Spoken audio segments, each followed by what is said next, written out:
Welcome back to Brews with the Homies. This is your host, Brews with D Bro. On this episode, we are at Horse Trailer Hideout with a special guest. His name is Jake. He was just on our Bite series. So we're going to dive in. We dove into a Solaris. No, it's Wolf King. Oh, but Wolf the King. head Oh, brewer okay. of Solaris. Yeah, so it's okay. the one that made that one. Correct me, please. Yeah. Had it backwards, you know. And of course, on this episode, you heard we have JB here and Heron Brews. So how's it going, fellas? How you guys been? Feeling good. Dude, since the last time we recorded, there was a lot of stuff that's happened.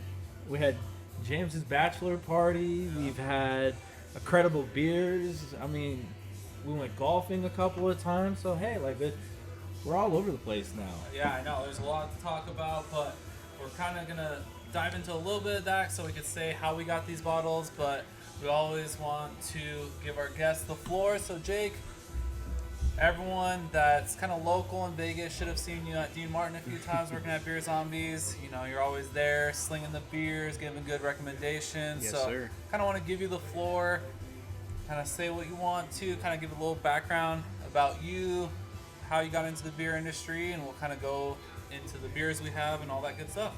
So first thing I want to say is that I want to actually dedicate this episode. And this episode I want to dedicate specifically to the victims of Dry January. And of course, I myself have lost somebody very close to me to Dry January, and I'm still grieving, still recovering. And of course, our good friend Patrick, Yeah. Lord rest his soul, we lost him to Dry January, and life hasn't been the same since. So I'm going through a little bit of grieving. I hope these guys can bear with me on the pod. You know, I'm doing my absolute best, but a little bit about myself. I have not been drinking beer for very long at all, which is usually a surprise to most people. I got into beer a little bit over 2.5 years ago when I met Vinny, who is one of the oldest employees at Beer Zombies and obviously one of the best bartenders in Las Vegas. And my friend came into town and he says, "Hey, do you have a room for the night?" I tell him absolutely. And I said, "What were we going to get into?" He tells me, "We're going to Beer Zombies." I said, "We are absolutely not. We're not going to Beer Zombies. I don't drink beer. You don't drink beer. What are you talking about?" He goes, "No. They have these slushy beers by 450 North. We're going." So, needless to say, he spent the night in his car in the parking lot at Dean Martin, holding a spot in line, and I slept comfortably at home, and showed up the next morning very reluctantly, and as we're waiting, I see this guy coming car to car. He's got some donuts and some water. He gets to the car right as we're about to smoke, and he goes, "You guys want some donuts?" I'm like, "Yeah, you want to smoke?" He's like, "Yeah." That man was Vinny. And 2 weeks later, by his invitation, I showed back up at Beer Zombies, and he decided to teach me how to drink, which is a very polite way to say he put me through the ringer on double and triple hazies. I gained something like 30 pounds in a couple of months just drinking, sitting on my ass during COVID. It was incredible. And I've never looked back or shed any of the pounds. So obviously you can tell this lifestyle is sticking with me. And I'm that friend that every group has where there is no rabbit hole that I do not fall to the bottom of. If I get into something, I hit the bottom as quickly as possible. And beer was just another one of those avenues after cannabis. It felt very close and very natural. And this world of beer and brewing and the craft and the intersection of language and art and expression that beer provides is something incredibly unique. It's a once-in-a-lifetime opportunity to get to share all of these beverages with guys like yourselves, and that kind of love and passion is what keeps me in this game. Hell yeah. You remember that drop, Joseph, the 450 North Yeah, drop? I do remember. Yeah, that So- was the first one, the OG. Yeah, so it was funniest thing because like it was funny that you say that drop specifically. So Yeah. my girlfriend Gabby, she wanted to go to that drop. I said, if we're going, you got to go at like 6 p.m. be there like early, the day 'cause before. everybody Yeah, wants prior. She said, "No, we don't. No, we don't." And then her friend's Josh, he's actually a bartender at Boulder City for Beer Zombies. He was in line. And he sent her a snap and was like, "Hey, look at the line." I said, "See, told you." So that's great that you were actually a part of the drop. I know you didn't stay over the night, but at least you were there in the morning to Experience No, it, experience make Yeah, the my buddy connection. wanted those beers. I did not, and I left his ass in the car in the cold, and he made do, and it got me a job out of it. And I'm sorry, Dylan, if you're watching this. My bad, bro. Hey, it's all good. It all comes full circle. Right. You get, I'm sure he's happy about it now. Okay. I bet he's bitter about it now, honestly. I'm working. I work for Beer Zombies, man. If you're not jealous, I'm sorry. Like you would be after a few trips, man. It's just Right. the dream come true. Absolutely. So JB, what's the first beer we got in front of us? So we got 3 really incredible ones. We wanted to save and do some fun stuff with Jake because we know how much he appreciates beer, and we've been getting some cool stuff lately. So the first one we're going to do is Visions from Solaris Beer and Blending. So with this one, a little backstory. So we go up there because we're going to do a little share for the bachelor party with James, and we got there a little later than we wanted to, so we missed the owner, Chad, and we were like pretty bummed about it, but we're like, hey, I got these bottles. We could do a little bottle share real quick before you guys close. He's like, oh, okay, yeah, let me go look in the back. Maybe we could do like a trade or something. I was like, hey, works for me. So he brings out these 2 bottles. The first one, the Visions one, it's from their museum collection, he said. It's one of the first like original recipes from Skylar, his original sour, back when they did a homebrew club at Cal State Fullerton. So this OG for him, and it only has 7 check-ins. So it's pretty cool to share this with you guys and have it basically. So you're telling us we're going to be the 8? Yes. 8, 9, 10, and 11? Yeah. I mean, I already checked in, so. Oh. I beat you guys too. I'm 8. That was a lie. So this one's supposed to be raspberry yogurt and boysenberry jam up front with bottled cat candy, chocolate, and raisin throughout. American oak and coarse tannins linger on the tongue. So 8.8% ABV. Let's try it up, boys, and then I'll go into the other ones. Cheers, gentlemen. Cheers. I pulled the world famous Dustin, and I already took a sip. Oh, God. Always ruin it for us.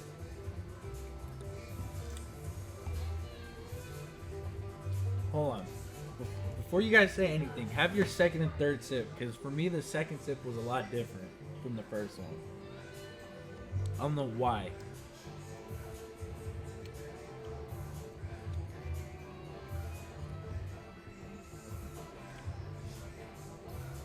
Ah. Who's gonna speak first? You. Hey, you said it. You Oh, said no. it. I'm scared. I feel like it brings the funk, but I really just want Jake to describe everything. No, I'll go after you. Yeah. Yeah, no, we're No putting the pressure. pressure on you. Pressure. All right. Peer pressure, baby. So, I don't even know. It's sour. It's funky. It's got like, I don't know. It reminds me of like it's got like, I don't know. For me, it's got like a little bit of like cheese funk on it. Like I don't know, but it's like it's good. It's so inviting. For somebody who can't eat string cheese, this is like a substitute in a way. In the weirdest and most right way possible. Like, I want to drink this entire thing right now because of how drinkable it is and how delicious it is. It's weird. I'm getting like the complete opposite side of things that you're tasting, because I'm getting a very like smooth acidity, but at the same time, something in that beginning to middle part as you're drinking it, I'm getting like some kind of like sweetness that mellows it out, right? That's giving it that drinkability, and I can't comprehend that like cheesy part yet. I'm trying to figure out where that is when I'm tasting it, but that middle part is what's compelling to me. That has such a like inviting acidity, a sour kind of like wild ale taste, but then I'm getting this smoothness to where I wouldn't think it's higher ABV. I'd still think it's like a lower ABV in this range of like maybe like a 5 or 6, not almost 9%. It's so Oh, wow. drinkable and smooth up in that middle part. It's almost like a sweet kind of like, not candy, but like fruity kind of sweetness. But I don't know, Jake, I'll let you handle the rest of this. Yeah, I didn't know there was a third side of the coin, but I'm on the other side of the coin of both of you. For me, like, to steal a page out of Heron's book and to be a dutiful cicerone, should have done that last round, start with the head, is you smell nothing but raisins on the front of that head. It is raisins through and through. The first thing you do when you inhale is you find that funk right behind the raisin. I mean, it is yogurt all the way. The cheese analog is really good. I liked what Heron said about almost like the cheese froth like you would get at a tea shop. It has that very pungent cream cheese aroma to it, but it's yogurt through and through. Like, no matter how you parse it, you get all of that tart bitterness up front, which is really, really interesting. Yeah. It has depth. It has a little bit of caramel even. And the raisin through and through, that acid really washes over the tongue. I find a lot of that funk that you were looking for at the front. I'm with you in that mid body is really deceptive. It has a roll to it where it's beginning very sweet and then becoming tart and bitter quickly. But I don't know if that sweetness is coming from the beer itself or from the funk of that yogurt. I think that there's a lot happening between the process of smelling and then drinking the beer, and the end result, although I think you could pick apart and place every single adjunct if you really tried to parse through it. This is one of those beers that has such a good blend that it's almost not a medley. It's almost not like these are adjuncts. It's almost like this is a single condensed flavor, like a barrel itself, and that oak profile brings it all together really well. The funk is not kind of out of place if you drink lambics or saisons with that oak. That raisin is very familiar on like a very soft bourbon side. That caramel note takes place there. And there's a little bit of like just the most fleeting hint of either tobacco or leather right before the finish. And then just that feeling of that tartness being left in your mouth. Your own salivary glands take over after you finish the beer. You will swallow twice after every sip. This is really a full frontal attack on the front of your tongue, which quickly parses to the back of your jaws. This is awesome. So I'm glad I told you guys to take like a third sip because, Yeah. like, honestly, like hearing you guys talk about it, I taste the raisin. Yeah.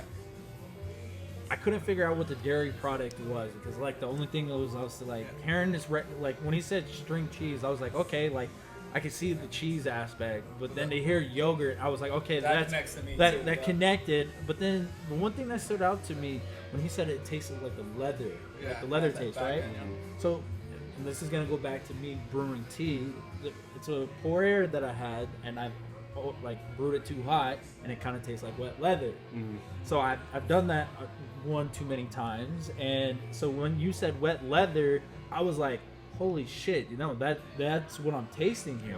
So like what you said is pretty, like, out of everybody here, I agree with you the most on that. Like, you kind of connected the dots where I was like, okay, this is either cream cheese, this is either string cheese, something dairy, and then the barrel is like oak barrel is perfect. But then, like you said, the leather taste, I was like, why does that like taste so familiar? And it popped up. I was like, oh, okay, that's what it is. So if you ever grew up with the scented crayons, the smellable crayons, Yeah. that honestly is like a fake Cicerone's fast track to being able to describe beers. And I don't mean fake in the sense of like pretending to be a Cicerone. I mean that you will find descriptors across that spectrum that you will find identical with beers. And with stouts, a lot of the time, it's so easy because people say that's a Twix bar, that's a Snickers. Everyone knows these flavors. This is, caramel, nougat, peanut, whatever. The difference between that and something like this is something you've always smelled but never been able to taste.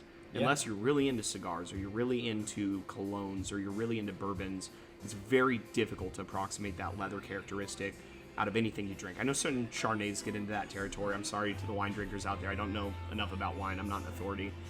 But I do know that you don't get the opportunity to kind of taste the things that you interact with as scents often. And there's a lot of scents like that. And one that JB and Heron have heard me use before is beers that taste metallic or have a proximity to glass characteristic. We're not talking about cold snacks or beers that come in a can that have that metallic character, but those are all immediately recognizable places or aromas for you that you've never matched a taste to.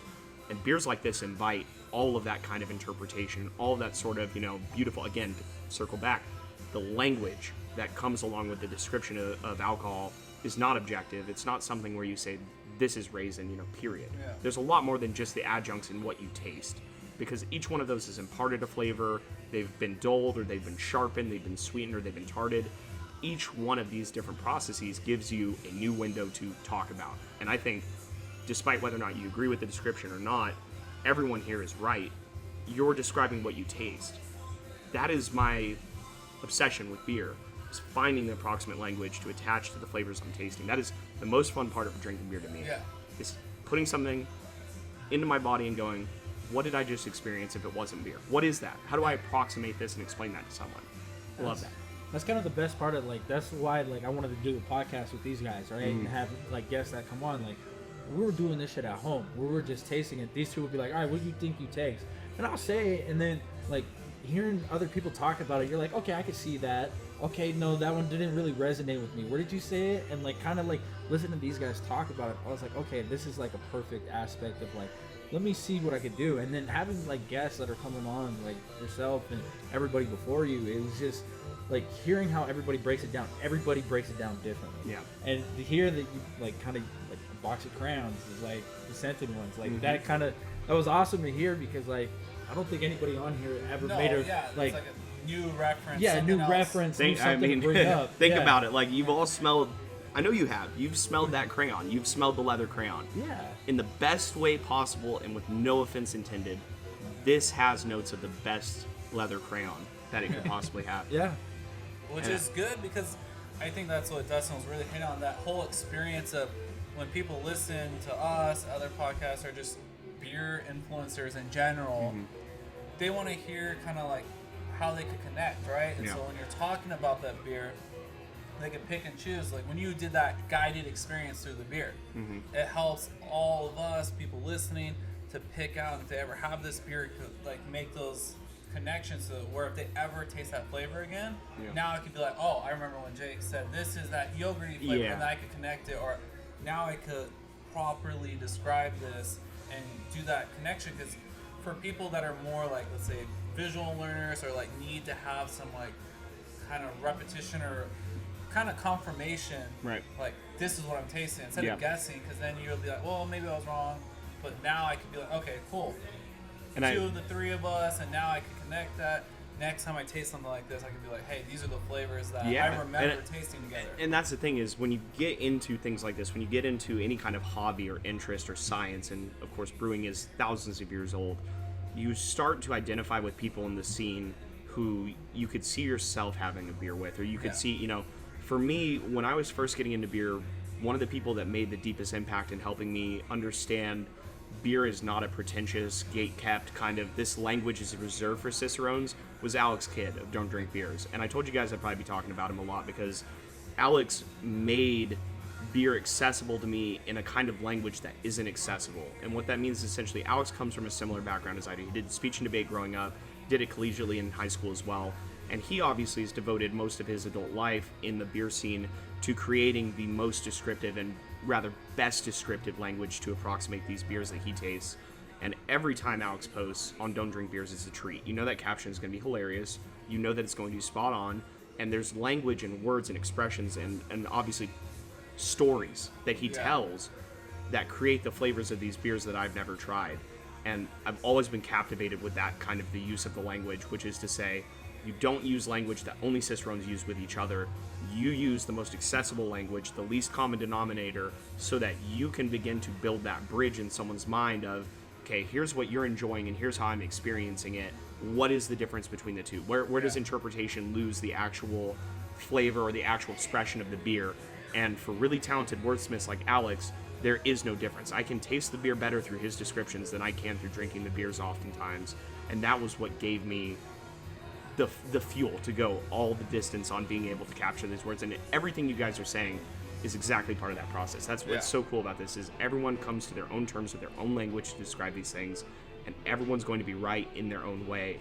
But that common language where we talk about, here's the definitions of the words we're using and here's how we talk about the same thing, that's the beauty of beers like this. And I'm sure every other beer here, which I'm stalling, so we'll move along. You're good. Because like, I think that's an important point to hit, and people that are listening, getting into beer too, because you don't want that kind of gatekeeped, or like in having them think that, oh, well, just because I can't describe this in the full beautiful way that you guys did, like, oh, I don't know if I should speak my mind, I don't know if I feel comfortable. It's like, no, share it, let's in exchange and have a beer with someone and do those shares. But shit, that's how I feel almost on every episode.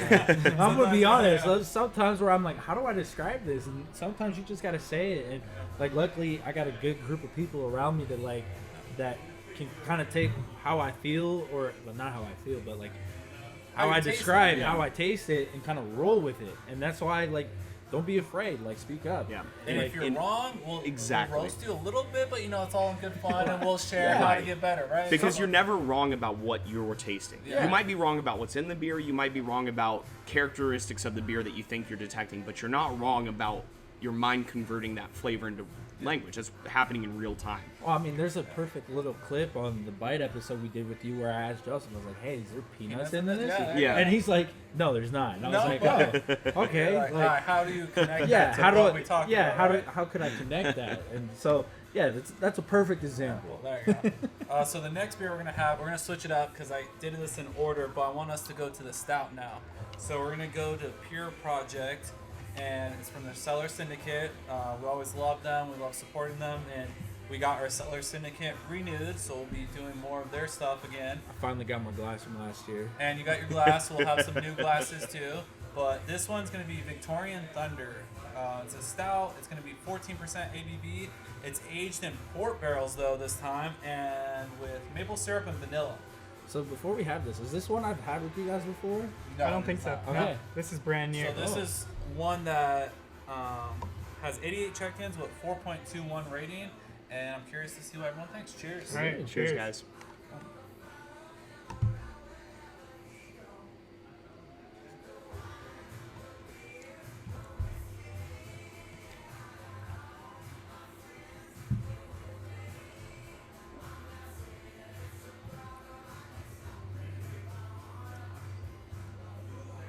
Wow.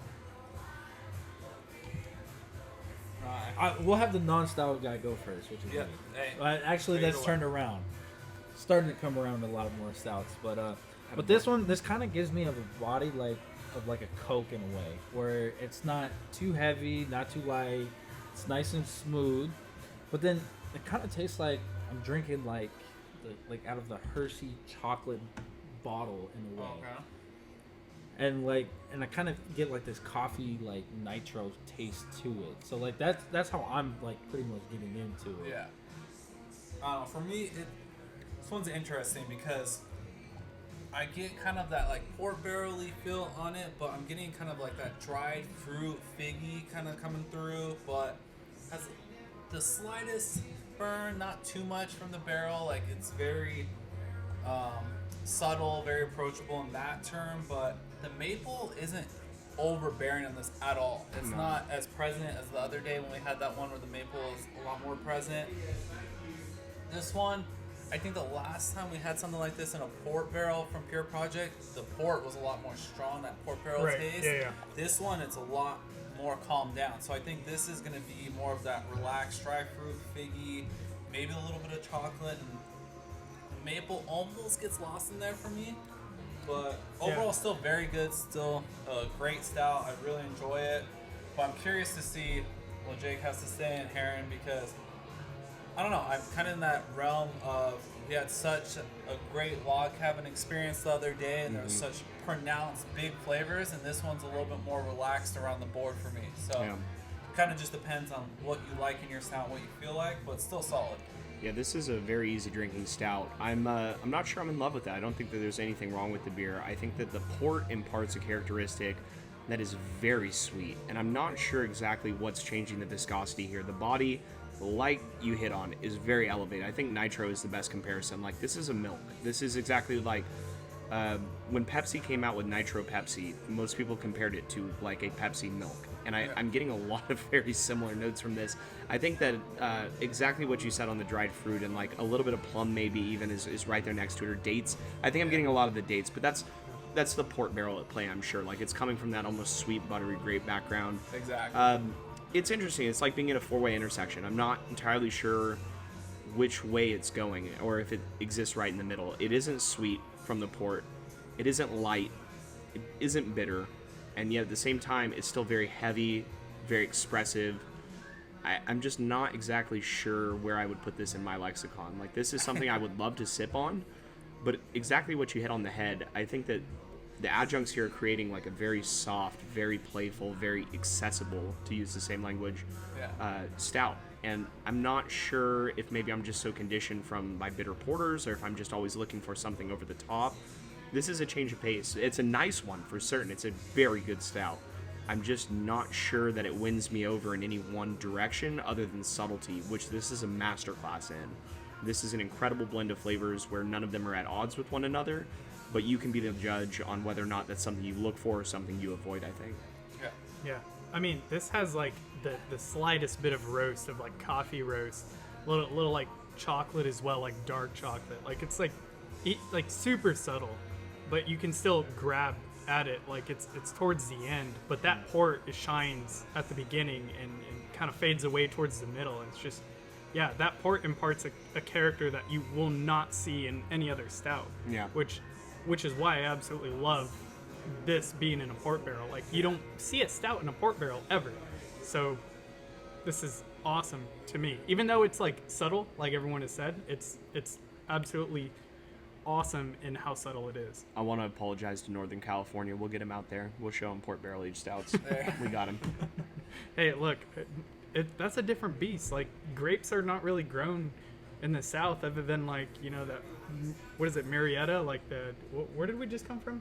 Yeah, you were Where on the Eight Bit is that? Yeah, between yeah. Irvine and San Diego. Yeah, sure. yeah, Temecula, like those those grapes. areas. Yeah, But- Temecula has a lot of wineries now. That's a relatively newer development, like compared to like Paso Robles, or even Right. if you go north, you know, you get in Napa wine country proper. But yeah, it's certainly a rarity. I think Russian River does one of their porters with a port barrel as well. And is that the Temptation, or is that the? Yeah, I actually have it in the Okay, bag. yeah, we'll perfect. talk about Yeah, later so on. that guy's for me like the best analog I'm working with in my head in approaching this, and it's just the rich bitterness of that porter in contrast to something so complex but really smooth like this is kind of staggering. You don't find things this complex and this accessible at the same time, rarely ever. There's almost always a trade-off. You get something with a lot of bite, but it has a really full body, or you get a lot of sweetness, but you know, it's a little bit less viscous. This is a treat, you know, this is a blend of all of those things. I think if you don't even like the flavor, you should appreciate the combination of body and texture and head and finish on this beer, period. Yeah, I think that across the board, I love everyone's descriptors on that. Everyone went into it in their own way. And for this last one, I wanted to save it for last because it's a part of that story where we did the trade. This one is from Russian River, Cuvée number 9. So this one is a complex blend using 7 different barrel-aged beers, which is crazy. And it's bottle conditioned using our standard bottle conditioning yeast. So this one only has 27 check-ins, and it's rated 4.39, and it comes in at 6.9% ABV. So cheers it up, boys. Cuvée from Russian River number 9.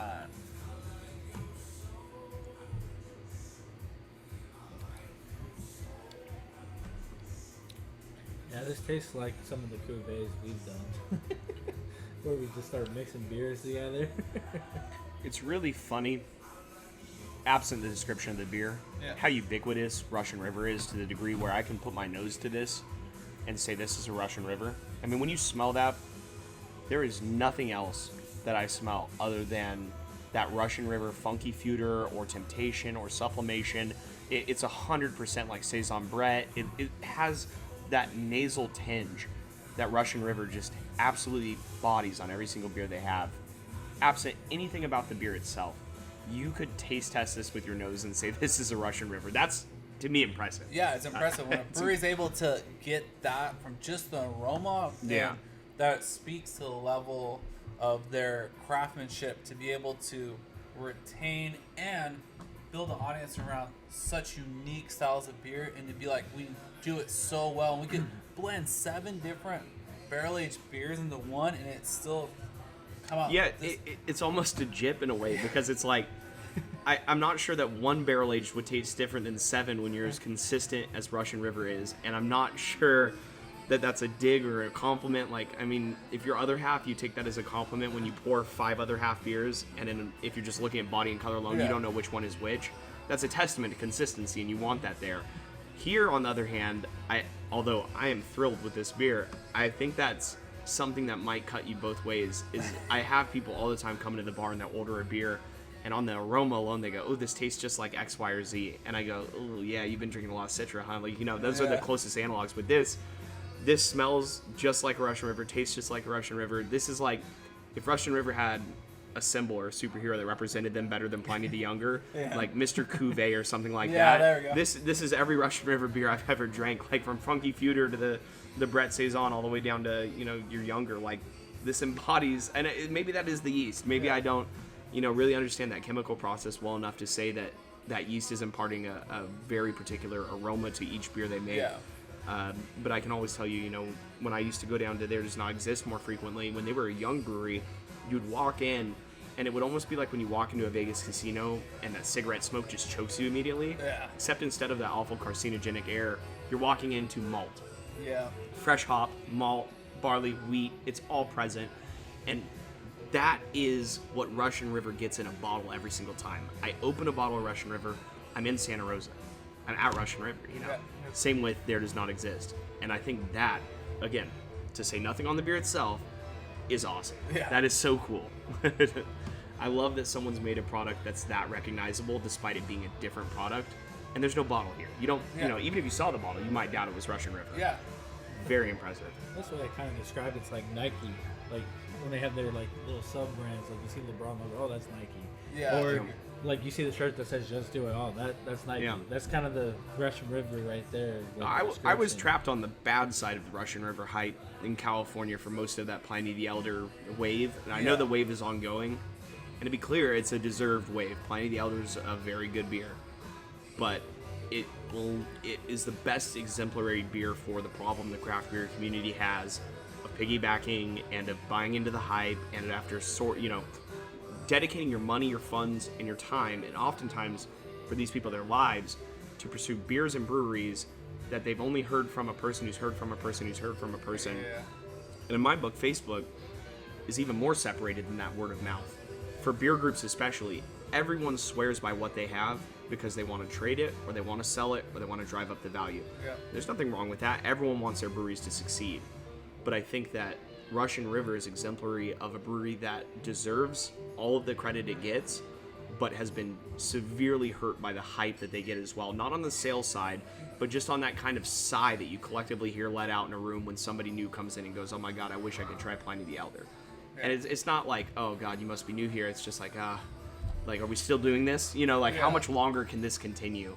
And beers like this bring an end to that cycle, I hope. And I hope that there's more breakthrough beers that people get into on the backs of these breweries where they don't just buy into the hype, because you would miss a hidden gem like this if you went in and said, I just need to be younger the Elder. You know? And that's, to hit on that point, when I'm trading beers and going into these different realms for fight-ins and monkish and going across... Fit-ins.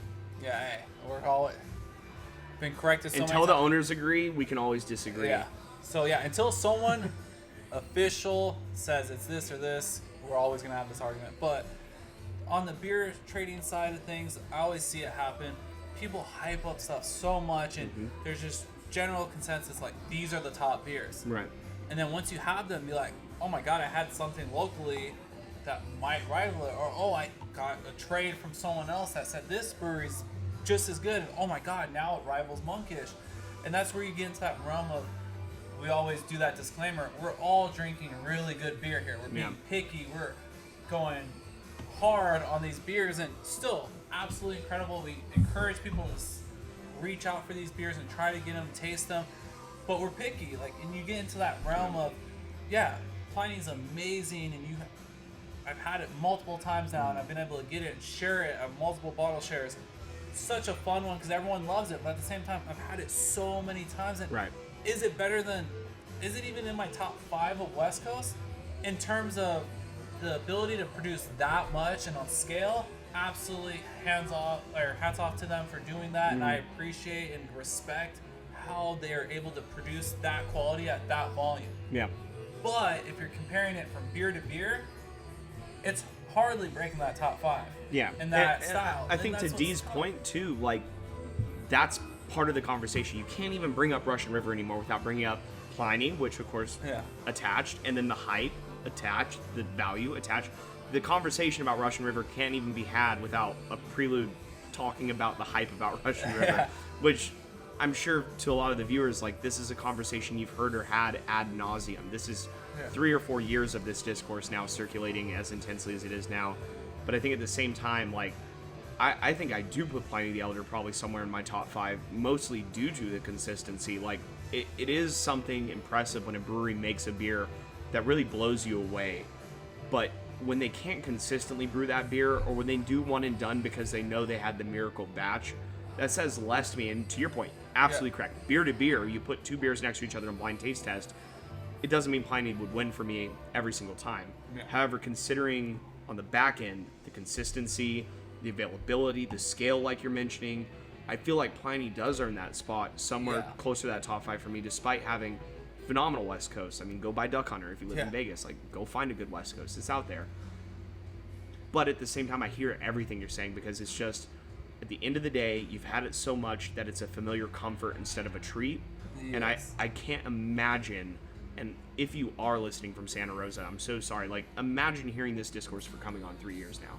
and already having these conclusions and still listening to 4 people talk it out and hash it out. So what you just described there is the shoe culture. Yeah. All the Jordans Totally. haven't changed. Like they still release the originals, right? Yeah. Currently wearing the Brett. Yeah, Fords. reissues all the time. Everybody talks about the reissues, and it's like the same thing, and like that's kind of where I get the conversation comes from the Piney Elder and all all that stuff. And it's like a new one that's come up. I shouldn't say new, but Treehouse, right? Sure. Like, they still produce amazing beer. And they're ramped up scale. They're shipping everywhere. People are proxying everywhere. Still, most of the time, it's a great product. You're going to be like, wow, that was incredible. But now that it's more accessible, now that you're getting into multiple releases and different variants of X, Y, and Z all the time, you're like, kind of loses that specialty. 100%. And it sucks because for people that love that and get to enjoy, you don't want to miss out on, like, let's say if they do like a couple really cool barrel aged stouts that are limited releases and or like some of their funky stuff, like you get into this realm of don't miss out on the really good stuff or like some small batch stuff that these breweries do because you're only like leaning towards the hype stuff and leaning towards the here's experimental Citra Batch 7 and you're gonna buy it because it's limited. And I mean, we put it in the Instagram caption so you know it is. And Treehouse makes phenomenal beers, Monkish makes phenomenal beers, Trillium makes phenomenal beer. You know, go through your list, everyone's got one, and at the end of the day, you're going to have that hype, you're going to have that pedigree, you're going to make these good beers. And then someone like North Park's going to pop up and make a product that's directly competitive immediately and hasn't been on the scene long at all and makes a progressive product, something that moves forward instead of something that clings to its own self-identity. And it just raises the question of how long are these projects sustainable? How long can you do something like this? People will always drink Monkish, for example, because of the hype. I know people that come into my bar that pretend to drink Monkish because of the hype. It's that bad. And it's like, well, what have you had? And it boils down to, and we would have to do a whole fucking different YouTube series on this, but it boils down to, at the end of the day, people are stuck on the styles that these breweries mass produce because people are stuck on them. And it is cyclic, and it sounds redundant, but just this hazy IPA wave, Imperial IPA wave period, West Coast resurgence, people in America are not drinking diversely enough, period. And that's obviously more true in Vegas than it is in somewhere where you have good access to a lot of different beers. If I lived in Oakland, or if I was back in Oakland again, you know, between Wondrous and Sante and your bottle shops available, you have so much of the old world and you have so little of the new. And then you adventure a little bit towards electric, you go in a different direction, you find that kind of new and old coexisting, but the people don't coexist well enough. And the individuals who are drinking and hyping these beers up through social media primarily, and then secondarily through word of mouth because it increases their credibility as a drinker near you, are doing more harm than good on net for the beer community, period. But it's not like these people don't make good beers, and that's the frustrating part, is every single time someone recommends Monkish, Treehouse, Trillium, etc., they're right to do so. Those are great beers. But I wouldn't recommend any of those breweries for diversity of style. And one of our favorite breweries is Cellar's, for all of us. We're all on the same page. For a lot of the beer zombies, that's the favorite brewery that we carry. And one thing that Cellar's kills every time is variety. And it's getting a lot of different experimental beers out and seeing what sticks and what doesn't and having fun along with the consumer. And I think that a lot of breweries have kind of lost track of the idea of having fun. They distribute too wide and too far and too much. They have too many accounts and they're not small enough to have the luxury to play around. But I invite you as a viewer to play around. Go out and enjoy breadth and variety before your favorite brewery becomes everyone's favorite brewery and you don't have that access to that diversity. You will get to a point where you don't have access to a wide variety of styles, and the only reason that'll be true is because the brewery that you gassed up for a single particular style of beer now distributes that beer in 40 states, now has too many accounts, and can no longer fulfill that. And you're going to lose it. You only have so much time to drink as freely as you can and to explore as much as you can before other people determine what your favorite brewery will make for the rest of their existence. And that's just the truth. If you want to be part of that process, then be more vocal, then drink more, experiment more. There's nothing better than people that come into Beer Zombies, try our beers, and give us feedback and say, I actually like your blonde, not your triple hazies. And we go, well, duh. You know, you don't like triple hazies, then you're not going to want a triple or a double. You're going to want a blonde. But that kind of breadth is what keeps us making Pilsners and Lagers alongside Triple Hazies, alongside barrel-aged stouts, alongside ciders.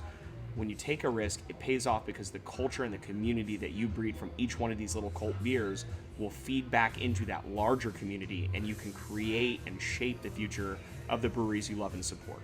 And obviously, you should never interrupt the person who runs the brewery in this process. You should never get in the way of progress, but you are part of progress when you are a consumer at a brewery and you can offer that feedback. You always should. Yeah. And I think to wrap this episode up, I think that was a perfect segment into talking about the industry, and hopefully that gives some insight to our listeners and people that come across this, because that's something in the future that we hope to do and talk with some head brewers. Hopefully we can have Liam on at some point, because we had a great conversation with him, and Jake, it would have been a pleasure to have you there in that conversation, because he would have loved to hear some of these thoughts from you, and the culture wise, and how hard it is to stay true to identity in making these barrel-aged saisons and wild ales and being funky and true to yourself, but at the same time you're running a business, you're running a brewery, you're running something that you have to brew. A Mexican lager, you have to have a classic cold stuff, like they did a cold IPA to kind of like go with the wave right now. Like, hey, how can we make stuff that's drinkable to everybody but still fund the operation to do this fun stuff that we know people like us will enjoy in the larger spectrum, and that's hopefully come back around and enjoy this later on and be like, you know what, Solaris did such incredible things and we love to support them. We're gonna pay the extra money for these bottles and help them survive. We're gonna come visit them, we're gonna support them. It's just that whole issue of like, and I think you hit the nail on the head right there. Go support these breweries before they get too big. Support them in this journey, and then even when they're big, still give them the feedback that, hey, we missed this, hey, we want this, and we'll support you doing this, because that means a lot to them. Like, you know, being a head brewer, he was telling us, it's not as glamorous as most people think. Not like, at all. You have 90% of it's being a janitor and cleaning and like, it's like Chris says all the time, beer is hard sometimes. Yeah, it's and the truth is, beer is hard all the time. Yeah. But the thing is, you know, to underline what you just said, you have to decide as a consumer whether or not you love your brewers and your craft and the people, or you love a product. And if you fall in love with a hazy IPA, you're not a sinner for doing that. Good, you should like what you like. Yeah. And if a brewer loves to make hazy IPAs, then there's no one that should get in the way of that. Monkish is not wrong. Trillium is not wrong. Treehouse is not wrong for doing what they're doing. They're adjusting to the market, their consumers, and their passion all at the same time. But if you want to help shape what makes these people passionate and what helps feed their passion, nothing that a brewer does is more satisfying than creating a product that reaches out to people, gives them a certain special feeling, and then invites them to bring that feeling into the brewery or into that business and reciprocate that to the people around them, to the culture, to the community, to the brewer themselves. That's how you know. It's not, you know, every brewer will tell you if they just brewed for themselves, they'd brew differently, sure. And they could be very satisfied with a beer that they know wouldn't do well on the market. But when you see brewers that are only driven by market pressures, it gives me a very cold feeling in my stomach where I'm like, I don't know if I love you as a brewer or if I love the beers you make. And that's a scary process too. And that's what you're underlining so well is you're not going to change the brewer's mind, and it isn't your job to do so. But it's absolutely your privilege to be able to enjoy it in a window where it's still special to you, to where your Pliny the Elder does not become every single person's Pliny the Elder. And it's not a bad thing when it does, but you will feel the disconnect more strongly. Exactly. And that is the value of local craft. And that is the value of Beer Zombies. That's how I met these guys right here. If they didn't love good beer and they didn't come in to give feedback and to explore and to share and to build community, we wouldn't have the podcast. I wouldn't be on the podcast. This community would be more segmented, and we're better for it, and for you guys as well. I appreciate everything you guys do. Yeah, no, we appreciate you. It's always great that you recommend stuff for us. We see you in work and being able to recommend great beer for people, and it's allowed us to make great connections with just random people we see at the bar, talking with you, talking with them, and it's just such a good feeling, and we love that, and to share that with other people. It's also a good thing too, because the more we drink with you, the more like you kind of like help push the industry in a way of you're like, hey, like I know you like this, but try this one out. Like this one like caught me by surprise, and like for us to be able to instill that trust in you, like, has been. It is. And then you It's get to that push the barbershop industry. relationship. Yeah. Yeah. It's a barbershop relationship, Yeah. pretty much. Is where, like, hey, like, looking for something different. Oh shit, I got the one for you. Yeah. I Like, trust know? you. Yeah. Yeah. Like, hey, if you tell me to drink that, I'll drink it right now. Yeah. Let's go. Yeah, But, it's the level of trust, and like that takes a long time to like develop with everybody, and like environments like Beer Zombies welcome that kind of stuff. You know, at first it's a little bit intimidating, but then once you start talking to everybody at the bar and then talking to the bartenders and everybody, it opens you up, and like it's an amazing thing. And like I'm glad that you're part of it, because like I don't know if we would have ever met you if it wasn't No, for yeah. Beer If I didn't drink beer, Yeah. you'd never see me in your life. Yeah. I mean, no chance unless we bumped into each other at the dispensary, which probably could happen. You know. Yeah. But all right, yeah, we'll wrap that one up, guys. That was great. I appreciate you, Jake, for coming in, Yeah. visiting with us, and having a good episode. And guys, check out the bite we did featuring the Wolf King beer, and we'll see you guys next time. Later. Cheers. Cheers. Later.